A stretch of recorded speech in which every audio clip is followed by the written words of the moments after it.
You are now doing a syndicated show with Salem every Saturday with Tony Perkins. How do you like being a radio guy?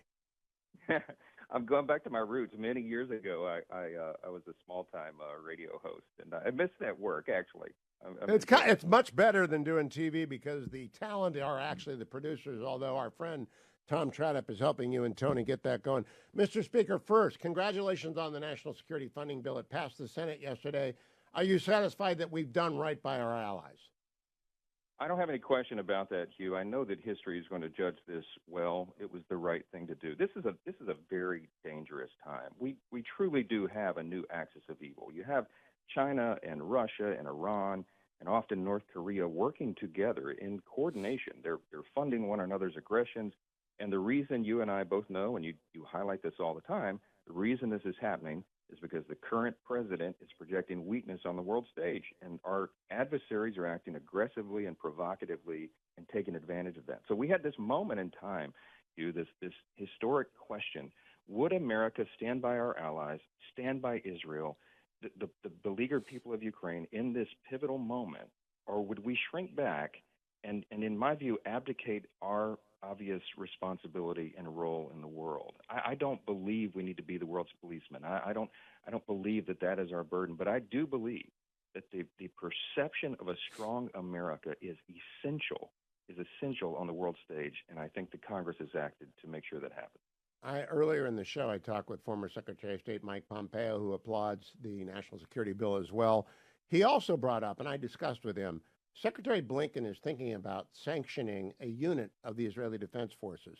If that happens, Mr. Speaker, would you bring forward some sort of resolution condemning Tony Blinken? Because we have to stand with our allies. We cannot be cherry picking instances where we think they've done something wrong. What would you think about the State Department sanctioning an IDF unit? Well, I would be opposed to that, of course, and we heard a rumor of this before our bill was actually brought for the vote in the House. I mean, hours before. And I'll tell you what I did, Hugh, and I don't. I guess I'm breaking news here. No one knows this, but I called the White House immediately and talked with Jake Sullivan and Tony Blinken was overseas at the moment, but I made him send me an email where he committed to me in writing that it would not affect any of the funding that we were working on to assist Israel in this critical time, and that they would be very judicious in that. He has indicated to me that that won't happen. That there were some allegations of some event many years ago. It seems to have been resolved, and I am very hopeful that they won't try to proceed on that. If they do, we'll intervene. It will undercut completely our position standing by Israel. And you are going to Colombia today, and let's talk about that. I applaud this. Yesterday, I recommended President Trump go up there after the trial lets out, but of course, he's under the thumb of the judge, which is unconstitutional, but that's the way it is. Why are you going to Colombia? Who are you going to talk to, and what are you going to say? Well, today I'm going to join Jewish students at Columbia and Rabbi Yuda Drizin for a meal, and then we'll be hosting a press conference there with some of my colleagues from the House, Republicans from New York, to call on the president of the university to resign. It's unconscionable. This President Shafiq has shown to be a very weak, inept leader. They cannot even guarantee the safety of Jewish students. They're expected to run for their lives and stay home from class. It's maddening. What we're seeing on these college campuses across the country is disgusting and unacceptable. And we have to, every leader in this country, every political official, every citizen of good conscience has to speak out and say that this is not who we are in America. And we've got to have accountability. And that's what my colleagues and I are going to be working on. I am curious, Senator. I am loath to say anything good about an SEC school because of the Big Ten rules. But have you ever had any anti-Semitic outbursts at LSU or any other school in Louisiana?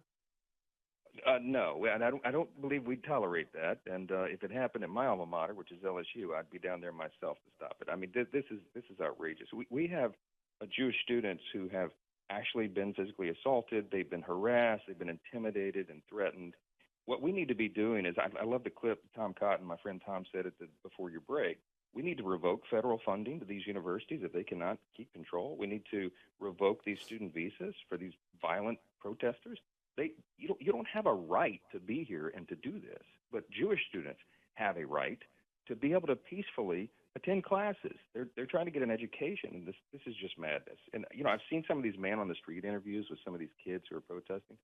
You and I both know the vast majority of them have no idea what they're talking about. They don't know the facts. Some of them are denying that October 7th even happened. I mean, it's ridiculous, and we're relying on and calling upon and demanding these university officials to get control of the situation. It's just completely out of control right now. Mr. Speaker, ignorance is a problem. I don't believe any of these students know that Israel is the original anti-colonial state. They were under the thumb of the British mandate after Arthur Balfour promised a homeland for the Jews before the Holocaust. It finally came to pass in 1948. They threw off the British mandate.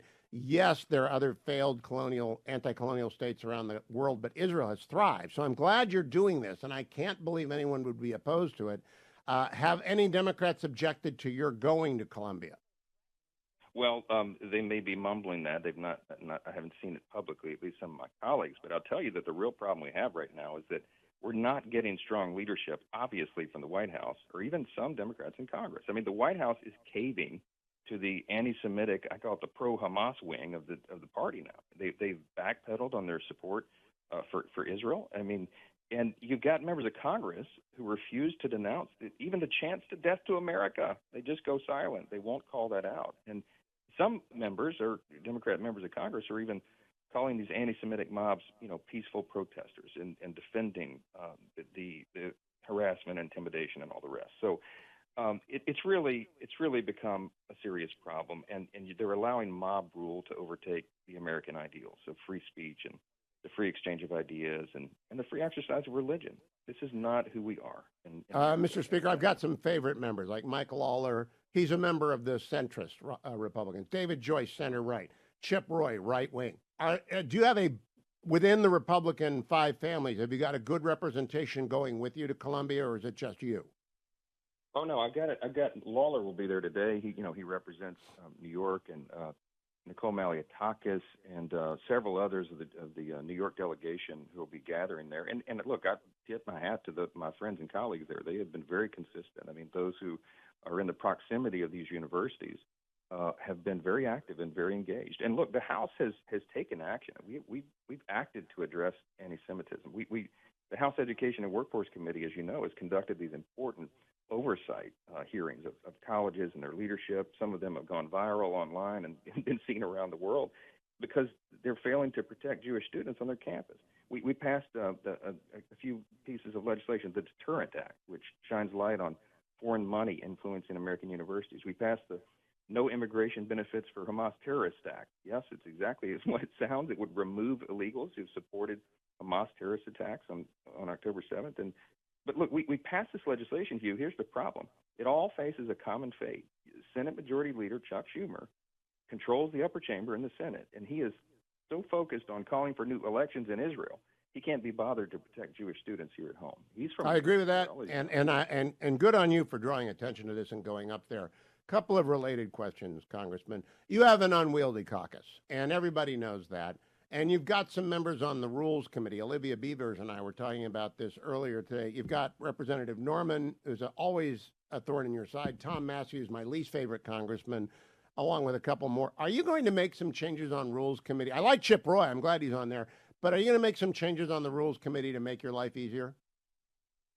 Well, look, we've got a delicate balance right now, Hugh. I've got the smallest majority in U.S. history, famously. Everyone knows that now. I have a one-vote margin. So when you have such a slim margin, there are actions and then there are reactions and reverberations from the actions. It's a very delicate balance. If I start kicking people off committees right now, it's likely that I cause more problems than I solve. And so what I'm trying to do every day is manage this team. People ask me all the time, Hugh, I was at a big event in Dallas last night, and they said, why do the Democrats seem to stick together more than the Republicans? I said, it's actually pretty easy. The explanation is this. The Democrats think and act like a union. They're collectivist. They move in a herd.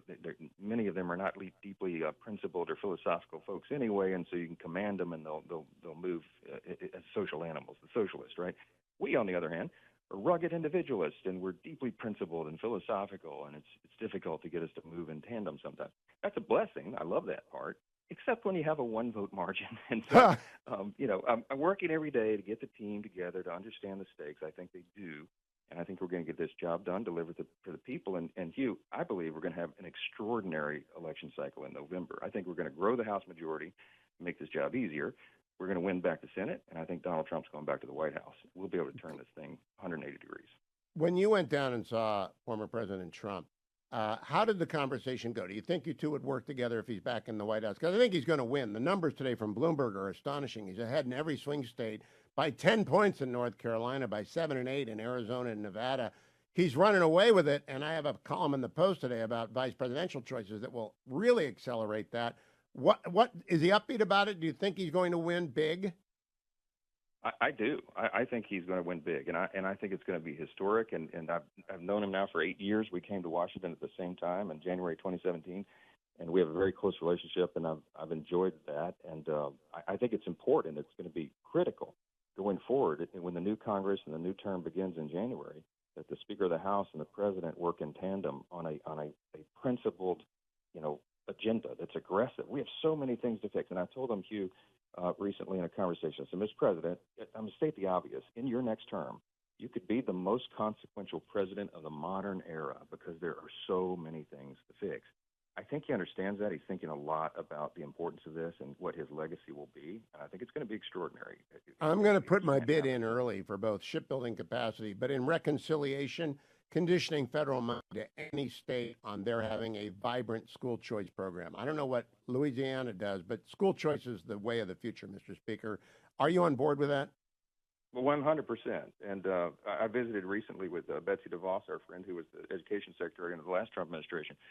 She's been a champion of that as well. And there's some grand ideas on the table. But I agree with you. The federal funding, the power of the purse is the big thing that Congress has to help enforce that. And I think there needs to be dramatic reform at the Department of Education on the federal level and all the rest. We need to restore and return choice to parents and control over the public school systems as back down to the local and state level so that bureaucrats in ivory towers in Washington are not making these radical demands on the people. There's a lot of reform that needs to be done.